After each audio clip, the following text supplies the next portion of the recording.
Good afternoon or evening, depending on where you are tuning in from. My name is Chris Gates. I work at Lee University in the state of Tennessee. Welcome to the South, y'all.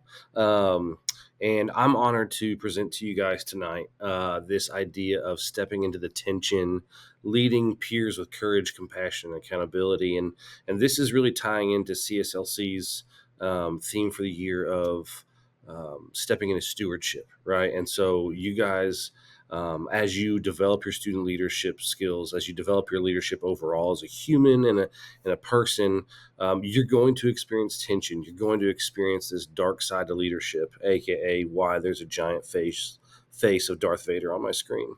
So, all you Star Wars fans, you're welcome.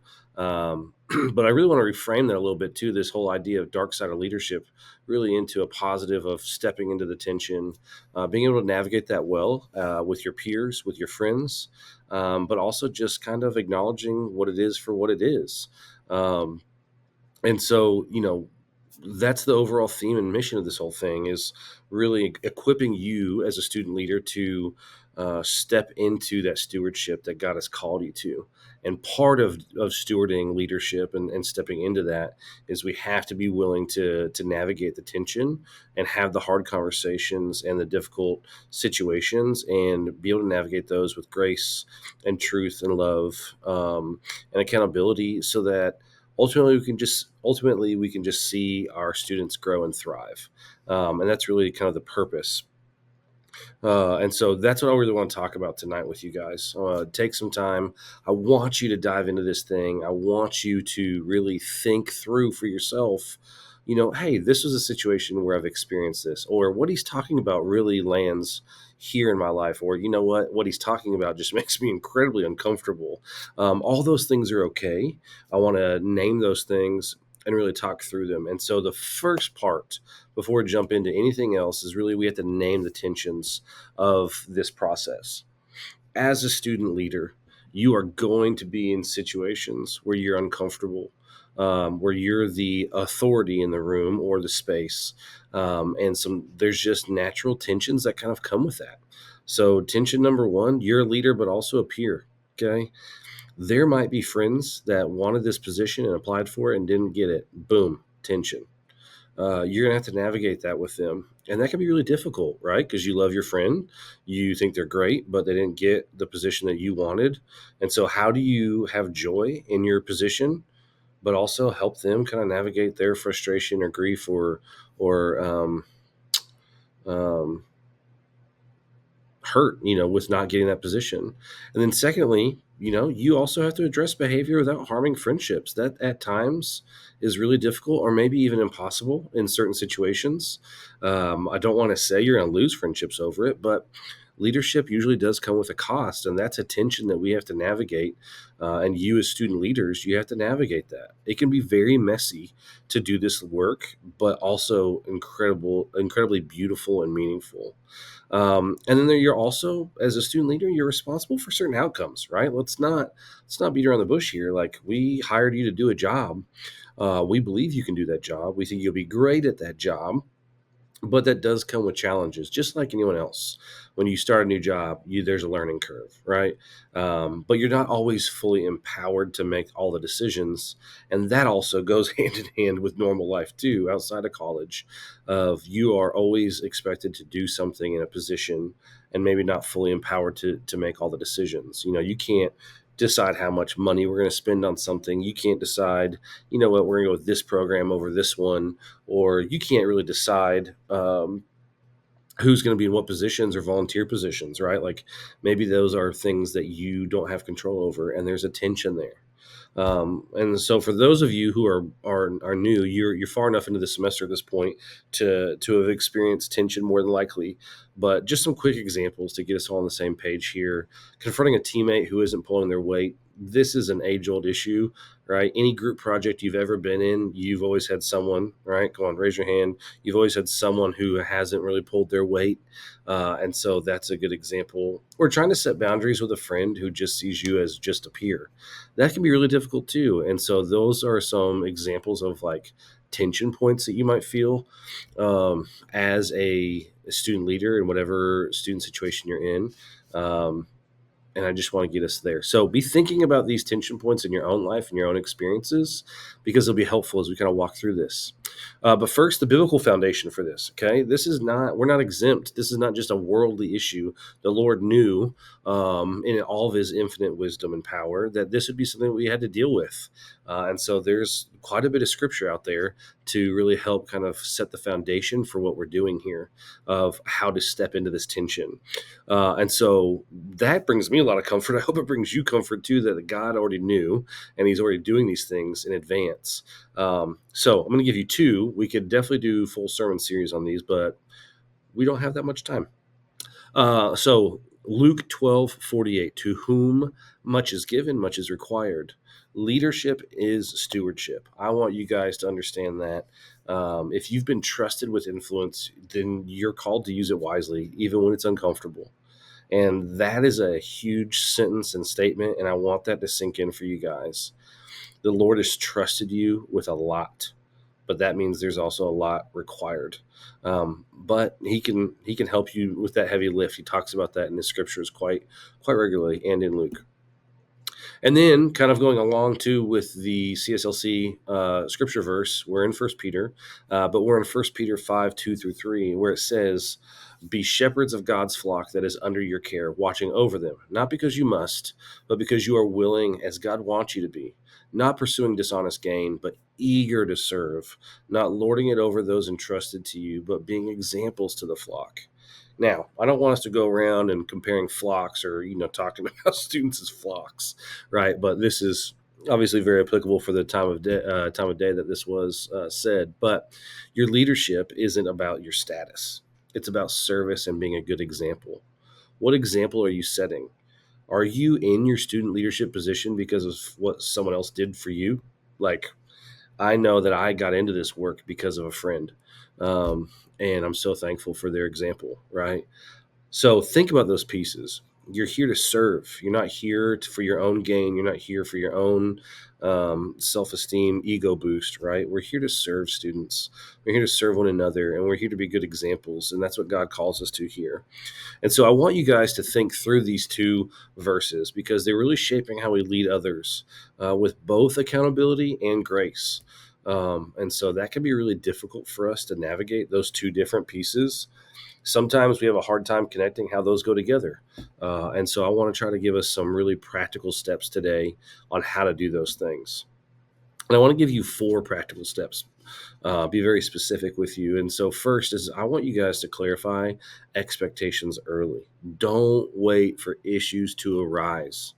Okay. Don't just get in the position and think everyone's hunky dory with it, because it's been a position that has been around since the university started, right? Clarify what your expectations are. In the words of Brene Brown, who, if you don't know who that is, she's an excellent writer and researcher, and talks about leadership quite thoroughly.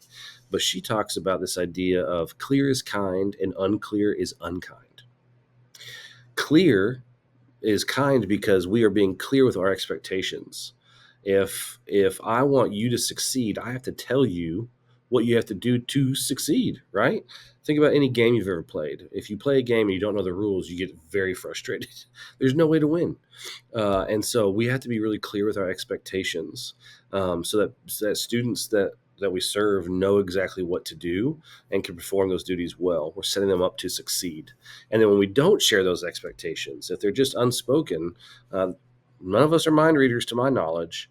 And so that can be really difficult for them to navigate if you don't share those expectations. And so that's where the unkind or unclear is unkind.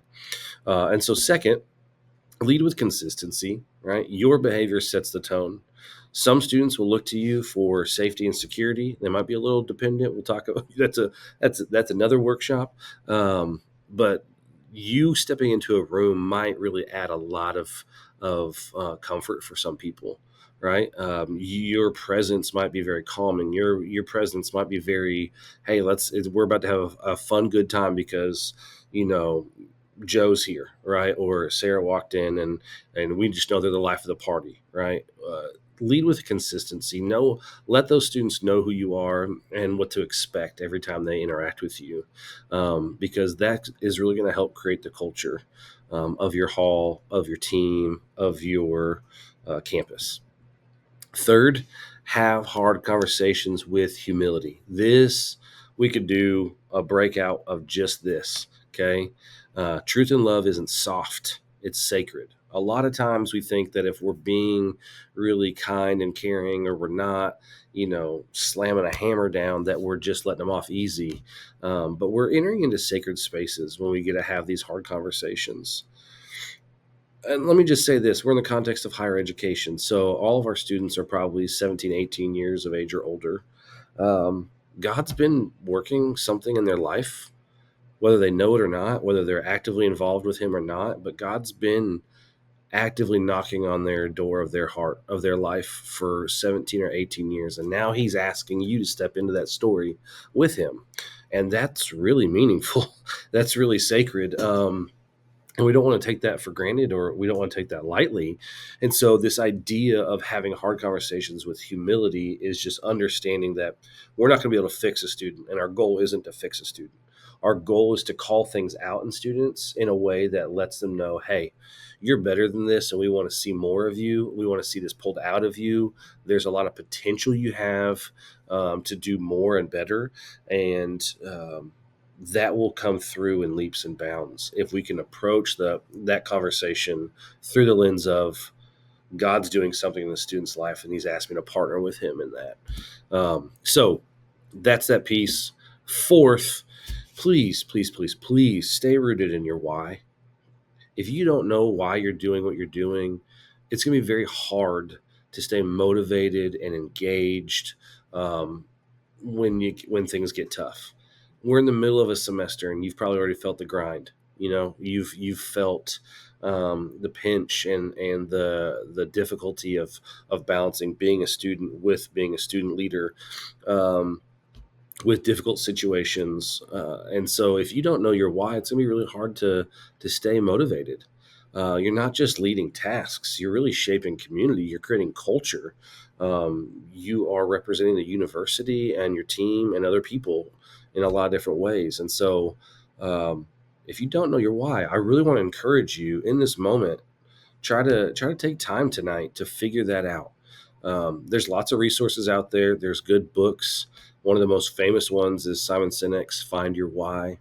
And so I think it's really important for us, and hopefully for the majority of all of us, part of our why has to do with what God's called us to be, and called us into. And so I think you stepping into this role and stepping into the stewardship of a student leader, and thus stepping into the tension, um, God should be at the center of that why in some way, shape, or form. But figure that out for yourself. You need to be intrinsically motivated for what you're doing, because there's not always going to be the accolades. And sometimes the greatest work happens when no one sees it. It could be in a room with a student and no one sees that. The RD doesn't see it. The supervisor doesn't see it. The president doesn't see it, right? And so I just want to encourage you in those things. And so these are four really practical tools that I hope you guys will take away and kind of lean into and flesh out for yourself of, what does this mean for me? What does this look like for me? What are my expectations? How do I lead with consistency? Am I navigating those hard conversations with humility? And then what is my why? And I think those four things will be really important for you guys. So as I begin to close, I do want to end with several things here. Number one, peer leadership is messy, but it's very meaningful. Your job will never be perfect. You're always going to be, oh, I wish it was like this, or if we could just have this, right? You have those moments where you can kind of think through those pieces. But it's never going to be perfect. It's never going to be that way. There's always more money you could have. There's always more events you could have. There's always more things. But at the end of the day, it's you that really makes a difference, and that's the meaningful part of it. The relationship that you get to form with the students. And it takes a lot of courage to lead your friends, compassion to care when you have to confront, and accountability to honor the trust God has placed in you. And I want you to remember that, like, what you're doing is not easy, and I'm proud of you for stepping into that. And I hope that you can be proud of yourself too. And God has more faith in you than you have in yourself that you can do this. So I wanna encourage you in that way. And then I also want to challenge you guys. I hope tonight you've been thinking through this for yourself in your own situations. But what's one relationship or moment or space where you need to step into the tension this week, month, or year? Where is that for you? And I want to challenge you in that. But lastly, God doesn't call us to lead perfectly, He calls us to lead faithfully. Follow His will, and you will never go wrong.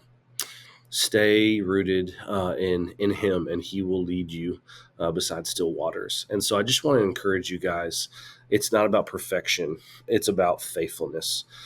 And so I appreciate you guys tuning in and listening tonight. If you ever want to reach out, I'm here at Lee University.